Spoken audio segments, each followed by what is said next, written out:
আসসালামু আলাইকুম। স্বাগত জানাচ্ছি বিডি চ্যানেল ফর রাতের সংবাদে। সাথে আছে আমি লৌরা চৌধুরী। শুরুতে আলমগীর হোসেন সিটি সংবাদ শিরোনাম।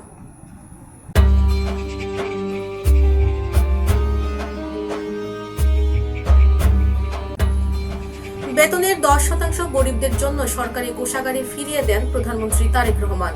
পাকুন্দিয়ায় গরুবাহী পিকআপ ভ্যান ও যাত্রীবাহী বাসের মুখোমুখি সংঘর্ষে 6 গরু সহ 3 জন নিহত। তারাইল সহ সারা দেশে জাতীয় পল্লী উন্নয়ন দিবস পালিত। সালমান শাহ মরদেহ উত্তোলনে নির্বাহী ম্যাজিস্ট্রেট নিয়োগ। বাংলাদেশ সীমান্ত ঘেঁষে 6 থানা ফাঁড়ি নির্মাণ করেছে ভারত। ক্যাম্প থেকে বাদ পড়ে আত্মহত্যার চেষ্টা টাইগ্রেস ক্রিকেটারের। শুনছিলেন আলমগীর হোসেন সিটি সংবাদ শিরোনাম। এবার সিটি লাইভ বিস্তারিত।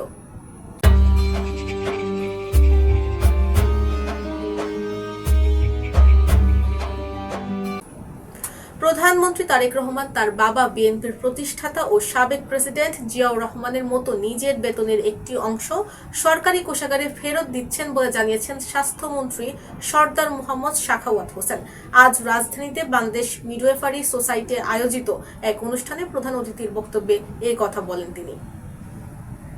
এবার স্যাফরন ডিলাইট স্থানীয় সংবাদ।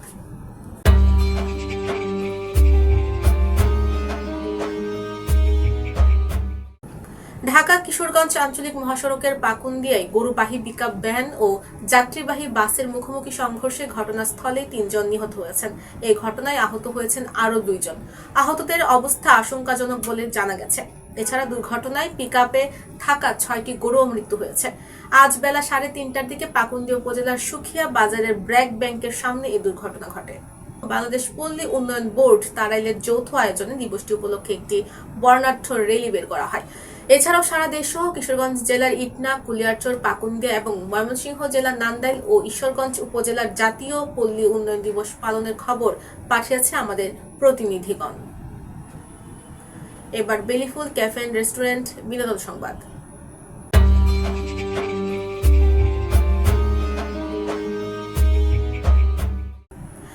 ঢাকায় সিনেমার জনপ্রিয় চিত্রনায়ক সালমান শাহ মরদেহ কবর থেকে উত্তোলনের জন্য একজন নির্বাহী ম্যাজিস্ট্রেট নিয়োগ দিয়েছে সিলেট জেলা প্রশাসন।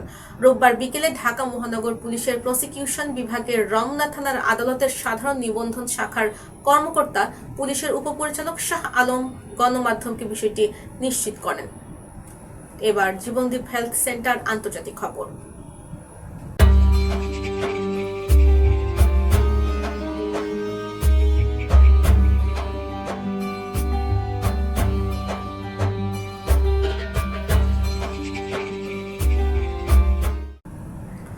বাংলাদেশ ভারত সীমান্তে নজরদারি আরো জোরদার করা এবং অনুপ্রবেশ ঠেকানোর লক্ষ্যে পশ্চিমবঙ্গের মালদা জেলা পুলিশ রাজ্য সরকারের কাছে 3টি নতুন থানা, 2টি নতুন পুলিশ ফাঁড়ি স্থাপন এবং একটি বিদ্যমান পুলিশ ক্যাম্পকে পুলিশ ফাঁড়িতে উন্নীত করার প্রস্তাব জমা দিয়েছে।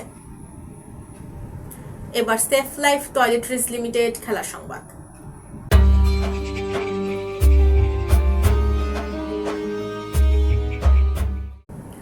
বাংলাদেশ নারী ইমার্জিং ক্রিকেট দলের ক্যাম্প থেকে বাদ পড়ার ক্ষোভে ও হতাশায় আত্মহত্যার চেষ্টা করেছে জাতীয় দলের ক্রিকেটার ইসমা তানজিম।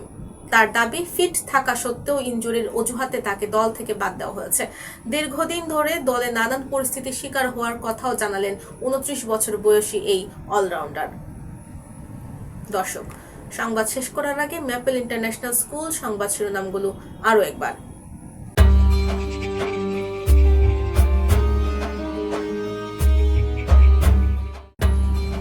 বেতনের 10% গরিবদের জন্য সরকারি কোষাগারে ফিরিয়ে দেন প্রধানমন্ত্রী তারেক রহমান। পাকুন্দিয়ায় গরুবাহী পিকআপ ভ্যান ও যাত্রীবাহী বাসের মুখোমুখি সংঘর্ষে 6 গরু সহ 3 জন নিহত। তারাইল সহ সারা দেশে জাতীয় পল্লী উন্নয়ন দিবস পালিত। সালমান শাহ মরদেহ উত্তোলনে নির্বাহী ম্যাজিস্ট্রেট নিয়োগ। বাংলাদেশ সীমান্ত ঘেঁষে 6 থানা ফাঁড়ি নির্মাণ করেছে ভারত। ক্যাম্প থেকে বাদ পড়ে আত্মহত্যার চেষ্টা টাইগ্রেস ক্রিকেটারের। প্রিয় দর্শক, এই ছিল বিডি চ্যানেল ফর রাতের সংবাদ। সবাইকে পরবর্তী সংবাদ দেখার আমন্ত্রণ জানিয়ে আজকের মতো এখানেই বিদায় নিচ্ছি। সবাই ভালো থাকবেন, সুস্থ থাকবেন এবং নিত্য নতুন সংবাদ পেতে BD channel for Facebook page ও ইউটিউব চ্যানেলের সাথেই থাকুন। আল্লাহ হাফেজ, শুভরাত্রি।